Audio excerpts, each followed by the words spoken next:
For 2,000 years, the most powerful fertilizer in human history was completely free. It cost nothing. It was available to every household on Earth, and it worked. Roman farmers used it. Chinese rice growers built entire economies around it. Medieval villages collected it by law. And then, in the span of a single generation, we threw it away and replaced it with something we now spend hundreds of billions of dollars a year to manufacture. The fertilizer is human urine. And before you close this video, I want you to understand something that took me a long time to accept. The reason we stopped using it has almost nothing to do with whether it works, because it does work. The science on that is not even in dispute anymore. What changed was not the chemistry. What changed was the business of farming. Stay with me, because by the end of this video, you will understand why some of the most respected agricultural research institutes in the world are quietly bringing this practice back, and why a growing number of farmers are realizing they have been flushing one of the cleanest nutrient sources on the planet straight into the ocean. Let me start with what urine actually is, from a plant nutrition standpoint. Your body filters everything you eat and drink, and what comes out the other end is, in nutrient terms, remarkably close to what plants are looking for.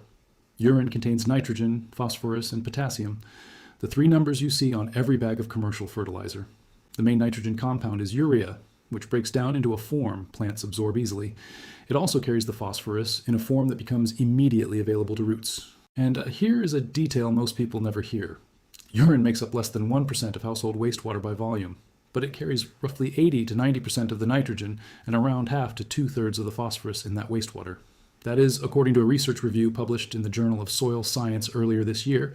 So when a city treats sewage, the single most concentrated nutrient stream in the whole system is the one we mixed into everything else and made harder to recover. Now, let me take you back, because the history here matters. In ancient Rome, urine was so valuable it was taxed. It was collected from public latrines and sold for use in tanning and cleaning, and aged urine was spread on fields. In parts of East Asia, what was politely called night soil was the foundation of soil fertility for well over 1,000 years. Entire systems of collection, transport, and application existed long before anyone understood the chemistry behind why it worked. These were not desperate or primitive practices. They were sophisticated nutrient recycling systems that kept the same fields productive for centuries. And that is the part worth sitting with. Those farmers had no synthetic alternative, so they could not afford to waste nutrients. Nothing left the cycle. So what happened? Why did a practice that survived 2,000 years nearly vanish in about 50? The answer has a name: the Haber-Bosch process. In the early 1900s, two German chemists, Fritz Haber and Karl Bosch, figured out how to pull nitrogen straight out of the air and turn it into ammonia on an industrial scale.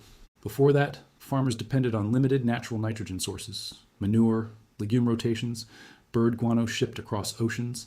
And by the late 1800s, those guano deposits were running out and prices were climbing. Scientists were warning of famine.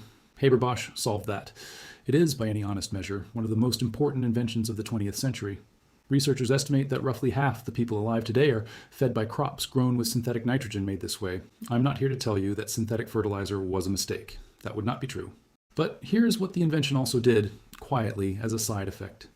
It made nitrogen so cheap and so convenient that the old practice of returning human nutrients to the soil suddenly made no economic sense. Why collect, store, and haul urine when you could buy a bag of concentrated nitrogen and spread it in minutes? The synthetic version was not better for the soil.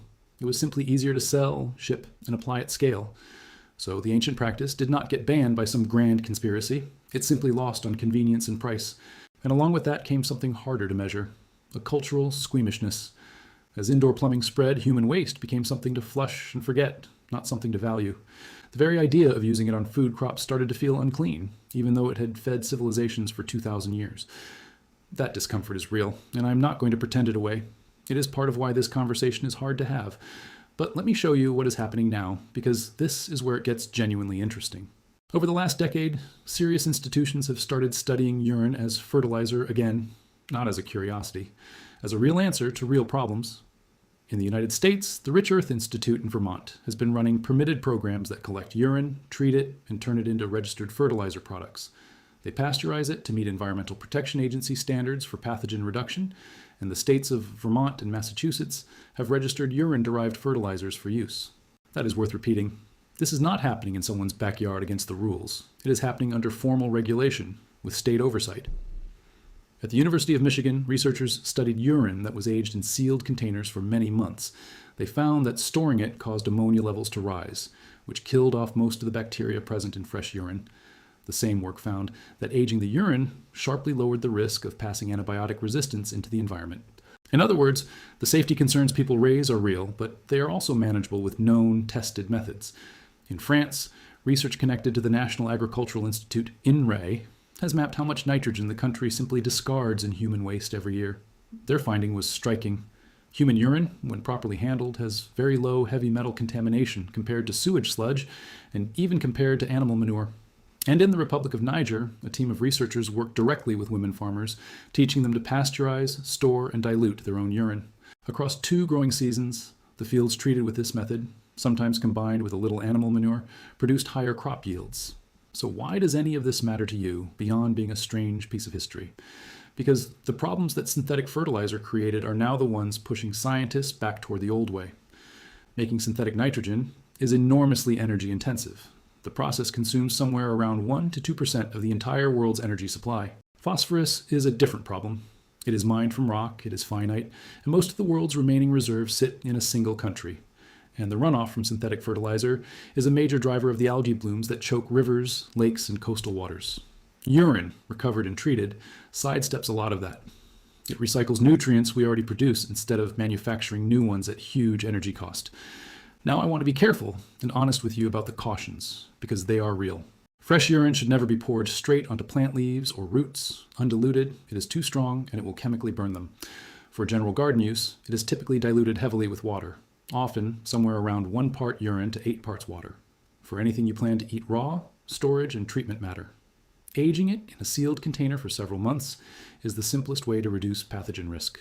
Urine can also carry traces of pharmaceuticals, since whatever medication a person takes can end up in what they excrete. This is an active area of research, not a solved question. And if you have a medical condition or take regular medication, the picture is more complicated, which is exactly why the formal programs test and treat before use. So this is not a call to start dumping anything on your vegetable garden tomorrow. It is an invitation to understand a practice we dismissed too quickly, because here is the honest summary of where the science actually stands. Human urine is a genuine, effective source of the same nutrients we pay to manufacture. It was used successfully for 2,000 years. It was not abandoned because it failed. It was abandoned because synthetic nitrogen was cheaper, easier, and felt cleaner. And now, as the costs of that convenience come due, the institutions we trust to study these things are taking the old way seriously again.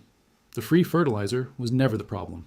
The problem was that free does not build an industry. If this changed how you think about something you have flushed away your entire life, that is exactly the point. I dug into the full research for this, the storage methods, the dilution ratios, the treatment standards, and what the institutes are actually finding. I put all of it together in a companion guide, and the first link in the description will take you to it. There's a lot more in there than I could fit into one video, including how the safe handling methods actually work step by step.